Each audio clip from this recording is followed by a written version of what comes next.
Okay. Hello, this is Sir Isaac, as in Newton, and he's now just over 6 months. Here's a ball. There's a ball. And he's helping me do this video. Whoa, you dropped it. Okay, well, maybe he's not helping me. Anyway, I'll get to the video. Yeah, a bit of a rough start here. There you go. Maybe he's not such a lap dog after all. So I want to talk all about one aspect of climate change on health, specifically cardiovascular health, because there is a big negative impact of all that's happening with climate change and extreme weather events, et cetera, on people's cardiovascular health. And more people die from cardiovascular problems than any other cause of death by far. So I'll talk about, first of all, the idea of a new climate cardiology specialty in medicine that's needed to tackle links between climate change and cardiovascular health. I'll talk about the specific paper that has come out just recently. And I'll talk about the global death charts, the causes of death, basically. There's an Our World in Data, causes of death, and cardiovascular is right up there, way up there as number one by far, way almost double that of cancer. And then the next highest is respiratory diseases, which is over 4 times lower than cardiovascular. So cardiovascular deaths are on the rise because of climate change. So this article came out in the medical press not too long ago. And basically there's many links between climate change and cardiovascular health. So in order to protect patients and the future of the planet, we need this new specialty called climate cardiology, right? We know, I won't go into so much of the climate stuff because I've talked about that, but greenhouse gas levels are the highest in at least 800,000 years, prompting the rise in global surface temperatures and all these extreme weather events that we're getting, right? And of course, the major sources of greenhouse gas emissions are fossil fuel burning, agriculture, deforestation, and meat production. Okay, the healthcare sector alone is responsible for about 4.5% of emissions, as well as nearly 3% of fine particulate matter, air pollution, the PM 2.5. So this is particles that are 2.5 micron in diameter and smaller, and these are the riskiest particles in terms of a health standpoint, because the particles are so small they get lodged deep within the lung. They can go right up the narrow channels in the lung and to the alveoli, basically, where the oxygen in the air is exchanged with the blood and enters the blood through those small endpoints of the lung passages, and they get stuck there and can cause tumor growth, etc. In the U.S., the healthcare sector emits nearly 10% of greenhouse gas emissions, so that's even a lot higher than the average. And of course, as climate change gets worse and worse, the prevalence and severity of cardiovascular risk factors will be increasing more and more as the environmental and social consequences of climate change. It's not just climate change alone, but it's also the social consequences, how they affect people. Of course, we know climate change is leading to more frequent extreme weather events, air pollution, ecosystem collapse, and declines in global food production. And actually, not only is global food production being threatened by climate change, but the nutritional quality is degrading. So people that are eating things where they would get lots of nutrients before, the quality, there's less nutrients because of, our warming climate. So all of these factors have direct effects on cardiovascular health. There's also indirect effects through other social determinants of health and the capacity of health systems to manage climate hazards. So here we go. In 2019 alone, high temperatures were responsible for an estimated 93,000 cardiovascular deaths around the world. Extreme weather events, of course, they cause trauma, stress, and depression. And these are all risk factors for increasing the prevalence of coronary heart disease. Desertification, increased atmospheric CO2, and ocean warming and acidification they reduce the nutrition that is able to be extracted from food. Diets low in fresh produce, whole grains, and seafood are responsible for over 3 million cardiovascular deaths annually worldwide. So the nutrition that people are eating, less nutritious foods, more processed foods, and the nutrition that is in the foods they're eating has decreased, especially in grains. Famine, floods, storms, drought, landscape fires, sea level rise, and ecosystem collapse are prompting and will prompt in the future the forced migration of hundreds of millions of people, often to places ill-prepared to provide cardiovascular health services. And these people, when they're forced to migrate from where the countries and the land that they are used to and love, there's tremendous stress, which leads to cardiovascular problems. Air pollution from fossil fuel burning, industrial emissions, and landscape fires are responsible for nearly 1 in 5, or 3.54 million cardiovascular deaths globally. And as we get more and more drought in different areas, leading to more and more wildfires, people's lives and enjoyment of life are greatly compromised if they're forced to live inside, with filters running all the time. We know that air pollution is a huge factor in reducing life expectancy of people.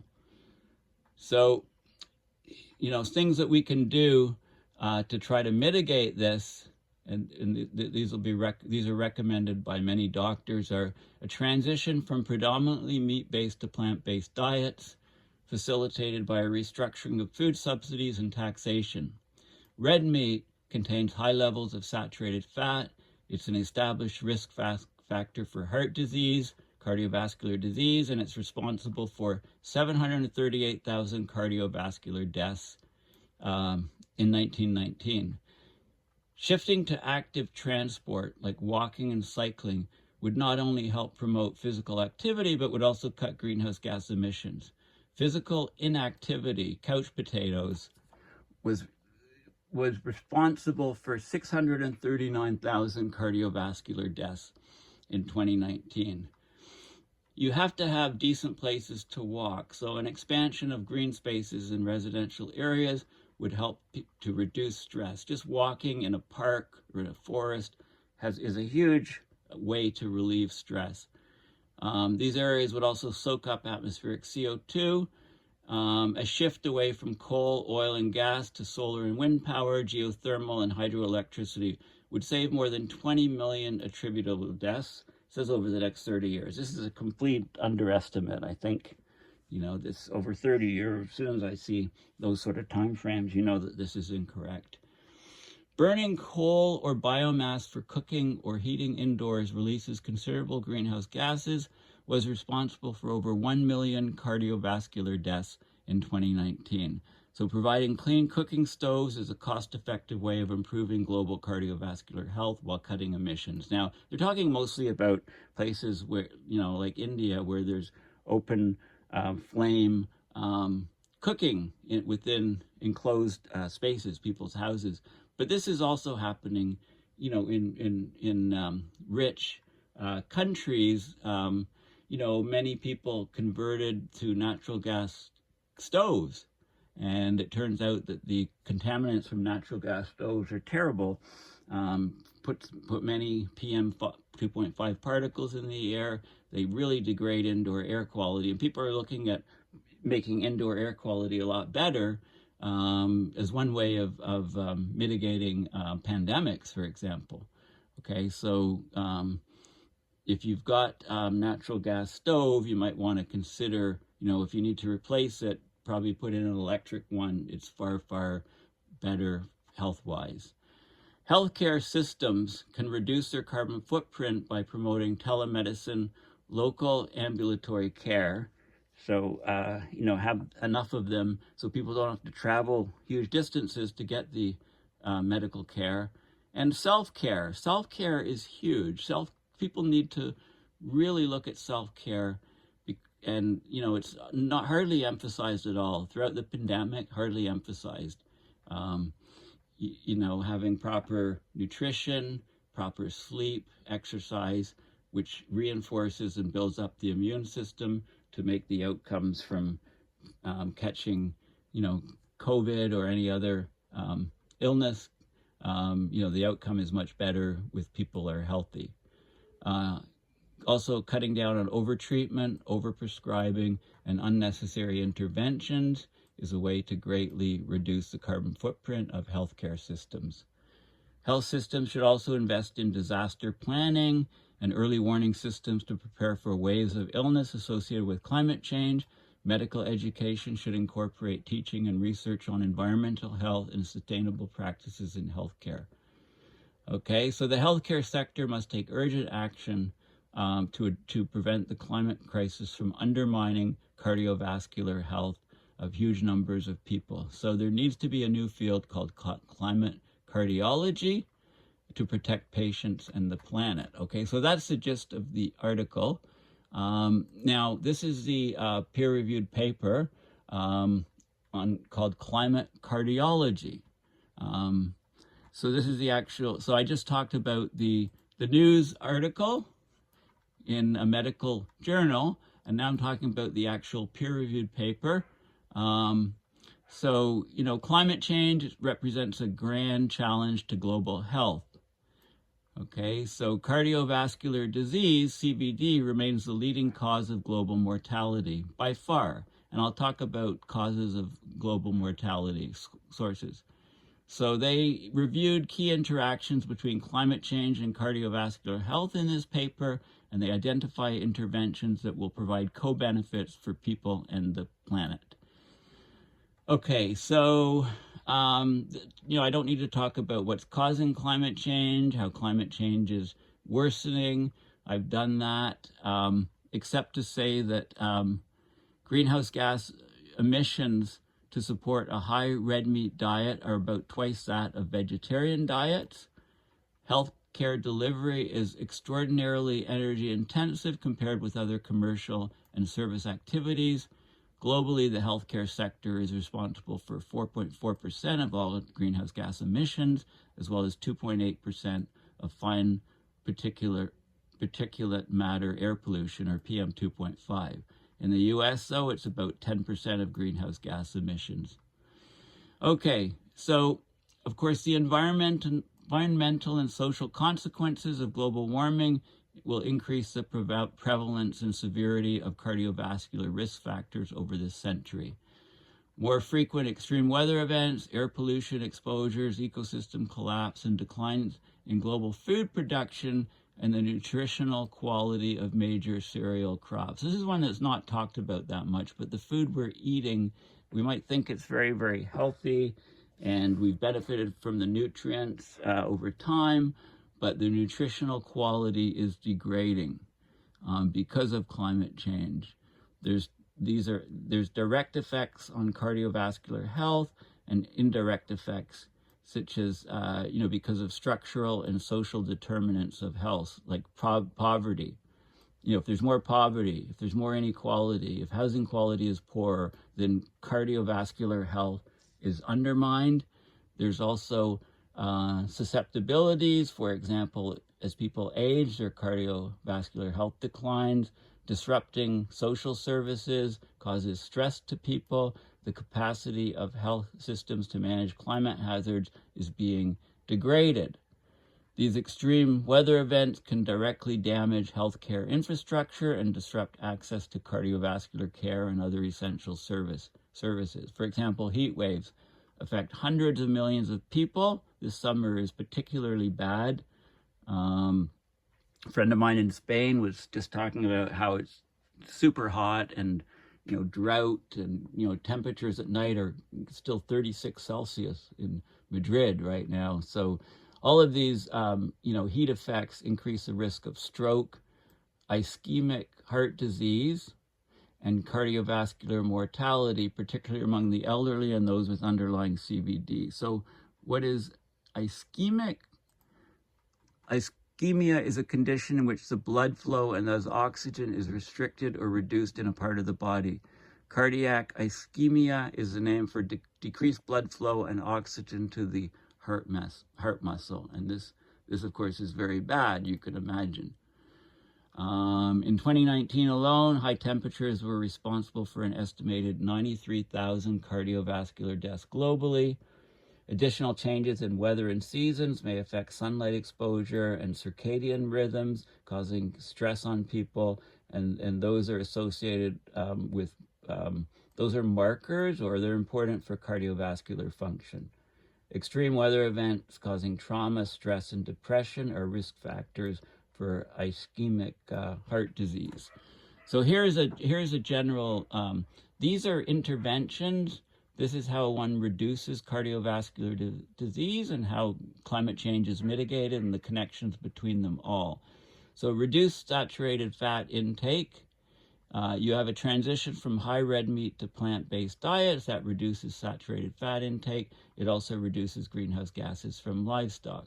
If you expand green spaces in residential environments, that tends to increase physical activity of people and remove atmospheric CO2 by the green spaces. If you transition from vehicles, cars, to active transportation, walking and biking, that increases physical activity, reduces air pollution exposure, reduces greenhouse gases from fossil fuel combustion. Transitioning to clean, renewable energy reduces air pollution exposure, reduces greenhouse gases from fossil fuel combustion. Providing clean stoves for cooking and heating, mostly in third world countries, reduces air pollution exposure. This is indoor air pollution, and outdoor, reduces greenhouse gases from biomass combustion, and reduces deforestation. Deforestation to get the fuel to run these stoves, okay?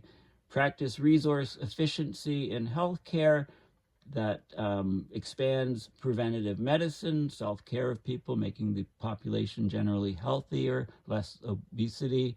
It also reduces greenhouse gases from the healthcare systems. Okay, so those are different connections that are important. Diets, of course, low in fresh produce, whole grains, and seafood are responsible for over 3 million cardiovascular deaths annually worldwide. Desertification is driving further decline in yields of agriculture, of fresh produce and whole grains, particularly in low-income regions. Increased atmospheric CO2 decreases the content of protein and micronutrients in cereal crops, sustaining hundreds of millions of people. Okay, it does. The way the plant grows is different. The part that we eat is less nutritious, has less nutrients, and can be smaller, and not as healthy to eat. Of course, ocean acidification and ocean warming, marine heat waves, etc., lead to coral bleaching and reduce fishery and aquaculture productivity. As a result of these declines, current estimates suggest 25 million additional children might be undernourished by 2050. Again, this is 2050, 30 years out. I mean, that's understatement of the century. Population level cardiovascular health is likely to worsen as imported high-calorie, energy-dense foods replace traditional diets rich in fresh fish, fruits, vegetables, and whole grain micronutrients. Okay, of course, rising poverty and more climate refugees due to famine, floods, storms, drought, landscape fires, sea level rise, and ecosystem collapse These lead to homelessness, poverty, and the forced migration of hundreds of millions of people, often to places ill-prepared to provide cardiovascular health services. Low-income groups will be most affected, making poverty worse and causing transnational inequality. Pollution exposure from air pollution from fossil fuel combustion, industrial emissions, and fires are responsible for nearly 1 in 5, 20% of the cardiovascular deaths that in total globally. That's 3.5 million.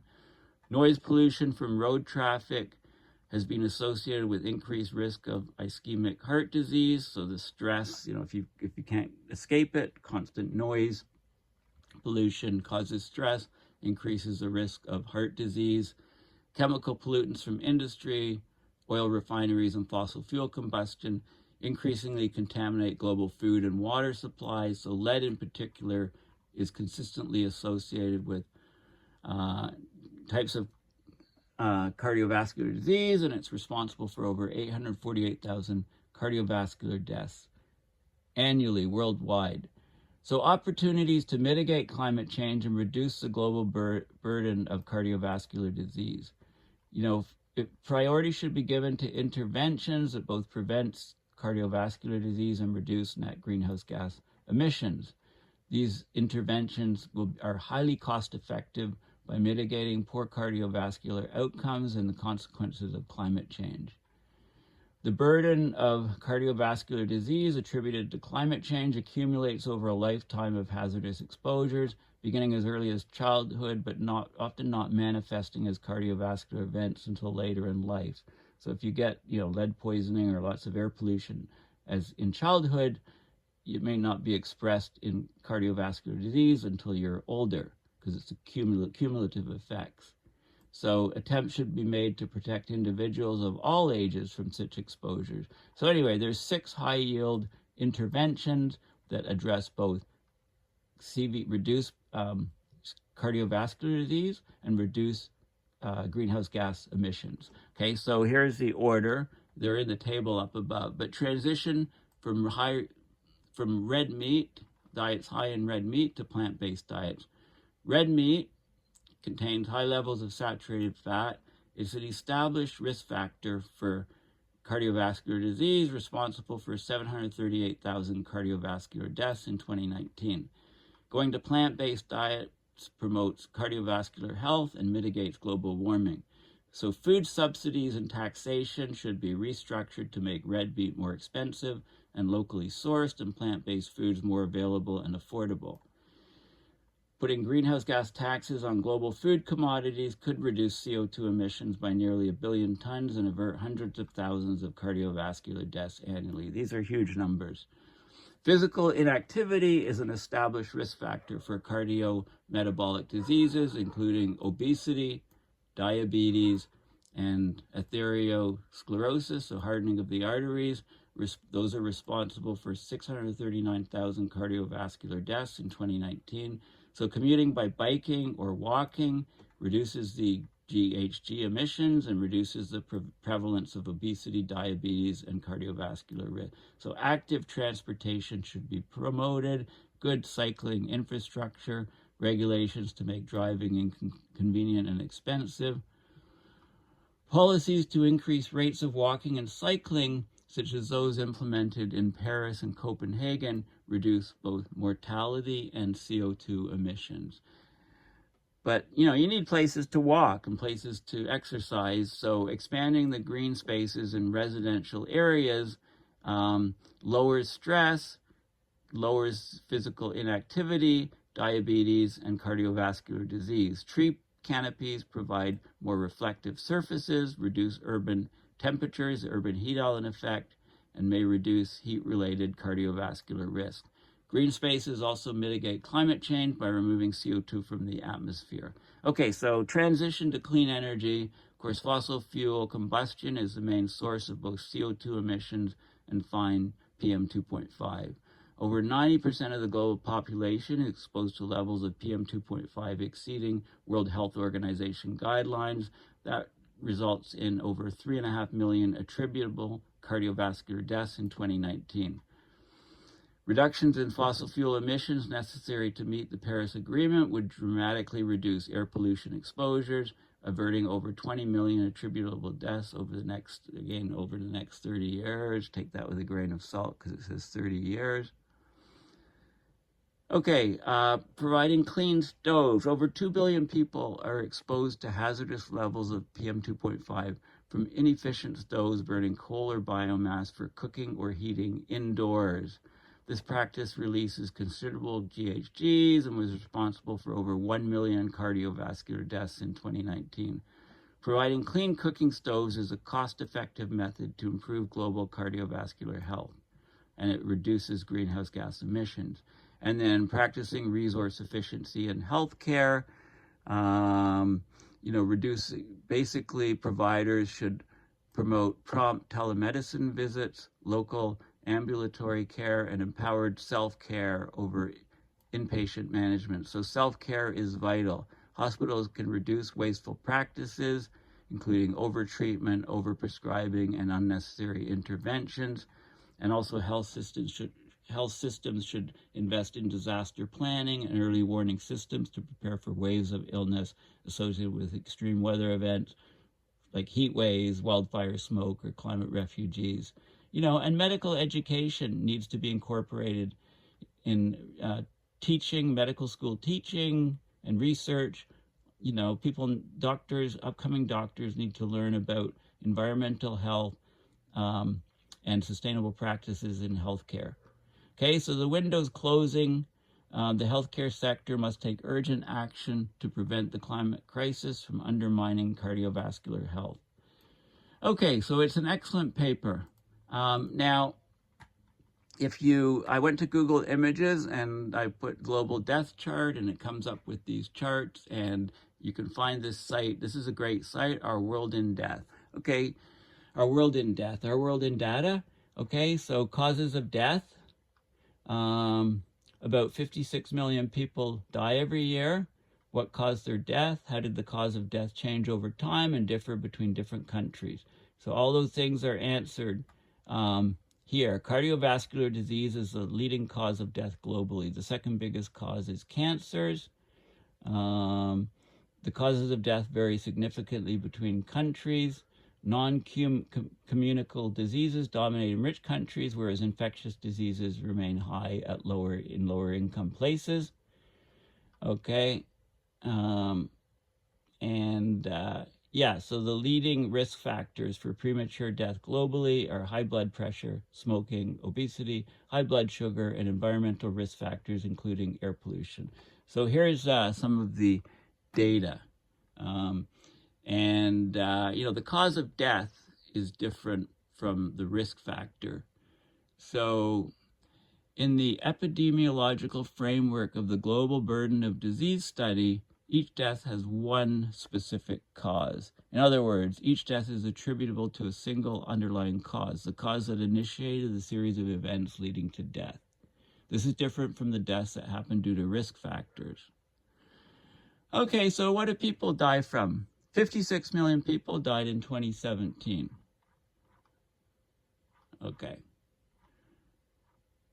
What did they die from? So here's the number of deaths by cause. This is 2019. Okay, so cardiovascular disease, way out in the top, 18.56 million people. Cancers, almost half, just over half, 10.08 million people. Respiratory diseases, that's about a fifth to a quarter of cardiovascular disease. And then you can go on down here. So, homicide is over here. Conflict here, natural disasters, right? So there's a whole slew of things here. But cardiovascular disease is the biggest killer by far. Okay? Now, what you can do is you can run this. This is in 2019. You can look at the data through the years. So you can see cardiovascular disease increase here.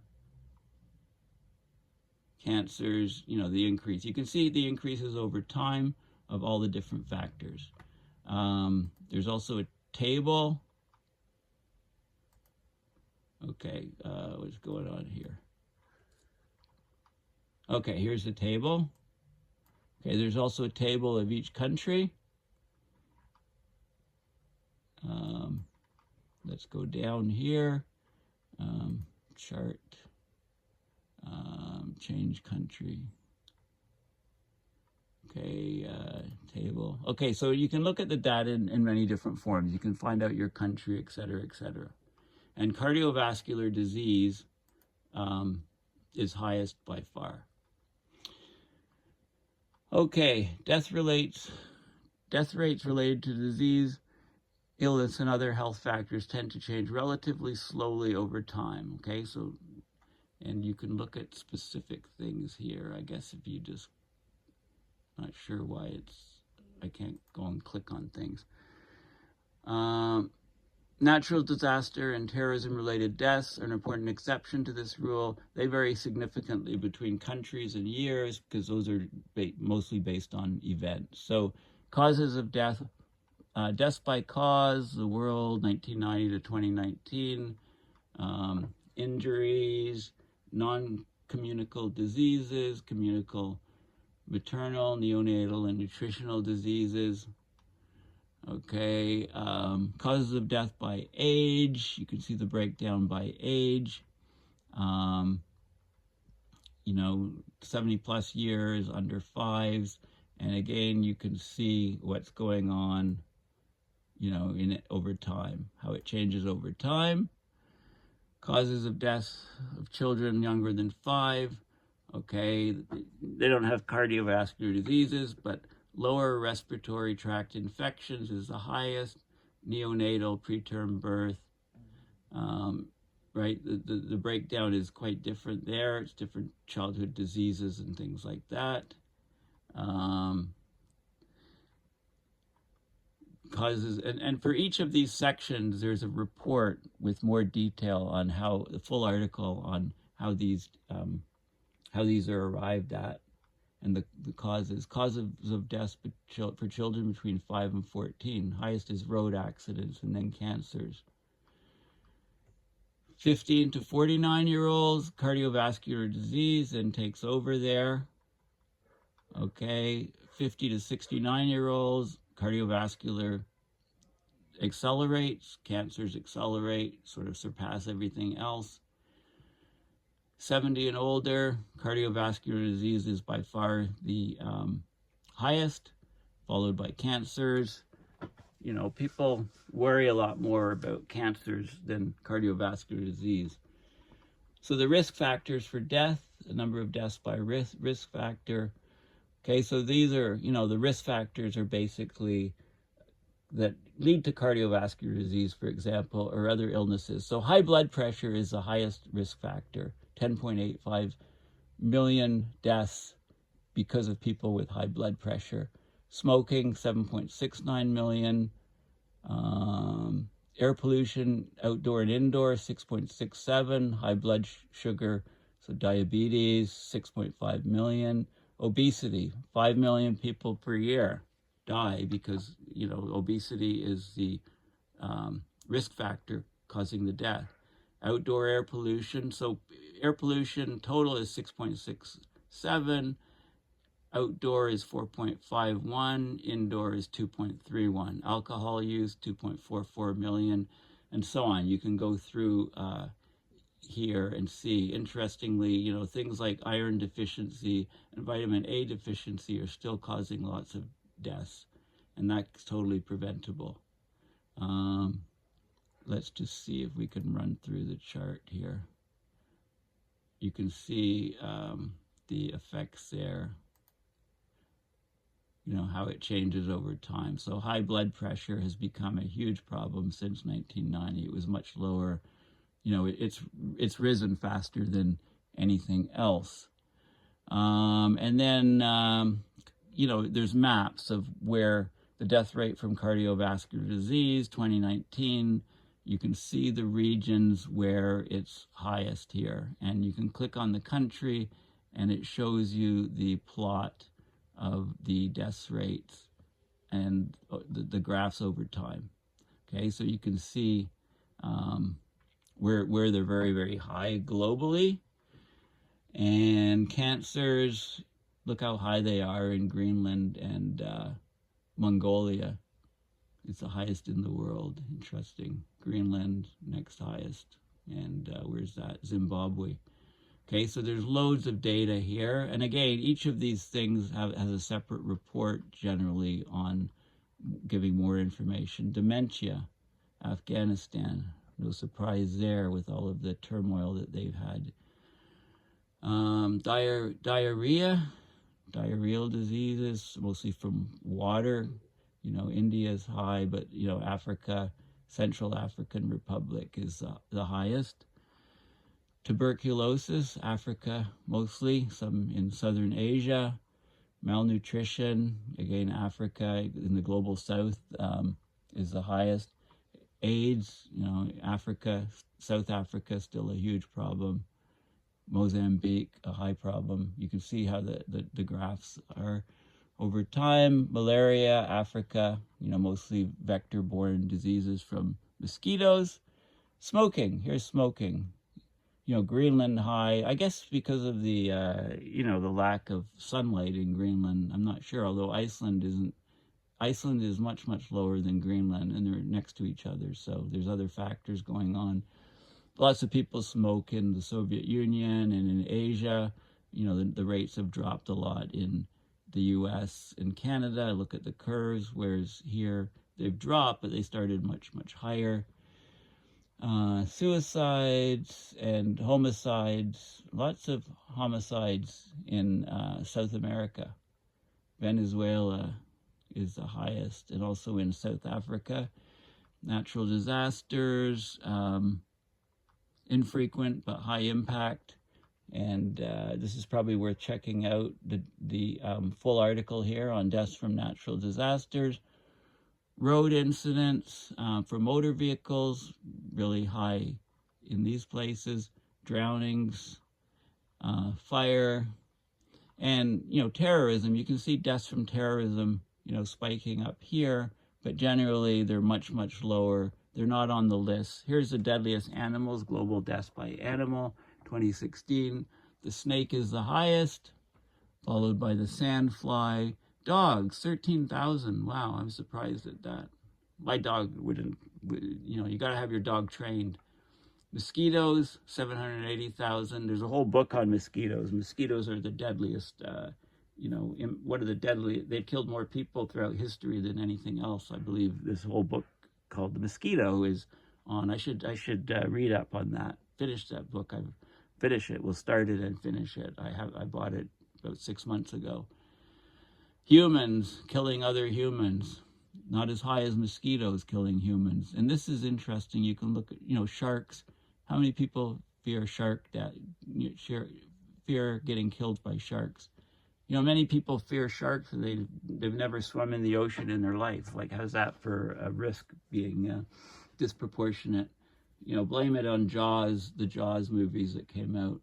Wolf 10, jellyfish 40, tigers 50, probably mostly in India. Lions, elephants.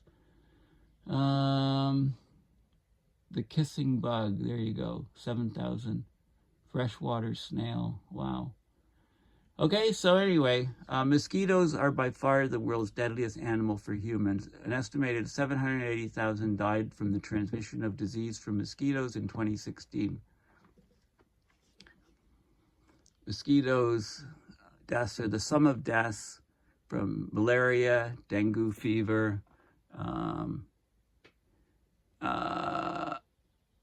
Japanese encephalitis, yellow fever, Zika virus, chikungunya, which is West Nile virus, and lymphatic filariasis. Okay.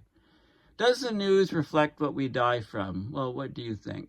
No, not at all. Okay? So here's the causes of death in the U.S. Heart disease, 30.2%, cancers, 29.5%, road accidents, lower respiratory disease, Alzheimer's, stroke, diabetes, drug overdose, kidney, pneumonia, suicide. This is 2016. Here's, if you look at Google searches in the US in 2016, almost nobody looked at heart disease. You know, cancers were here, road accidents, and so on. Okay, so suicides were here versus the actual amount here. Terrorism, 7.2%, you know, doesn't even appear on this list. Okay, so people are worried about different things because heart disease develops over a lifetime. People, you know, just kind of ignore it and hope it doesn't happen to them. Media coverage in the New York Times, you know, heart disease hardly ever talked about. What's that, 2%? Cancer, 13.5%. You know, look at homicide and terrorism, like completely distorts the risks to people. And this is media coverage in The Guardian, you know, it's very, very similar to the New York Times. So media coverage does not, what people die from and what they search on Google and what the media reports are totally blown out of proportion. Does the news reflect what we die from? Underrepresented in the media is all of these things. Overrepresented in the media is stroke, pneumonia, suicide, homicide, terrorism. These are the things, you know, when it bleeds, it leads in terms of news coverage. These are way overrepresented in the media. These things are way underrepresented. Okay, so this is a whole, we really need to look at the risks. We're scared of dying of things that are very, very rare. So in summary, yeah, we need a new specialty called climate cardiology. We need to let people know all of the links between climate change and cardiovascular diseases, and we need to make sure that medical training includes all of these risks, and we need to figure out how we can mitigate some of these things, which are cardiovascular diseases are going to get much worse as there's more and more stress in our world from climate change, both physical, real, you know, displacement of people, houses destroyed, neighborhoods destroyed, loss of jobs, et cetera, and emotional turmoil from all of these things, which increases the incidence of cardiovascular disease. So please check out my blog, paulbeckwith.net. Please consider donating to my PayPal to support my research on videos as I connect the dots on all aspects of abrupt climate system change. Thanks again for listening, and I'll be back soon with another video. Okay, bye for now.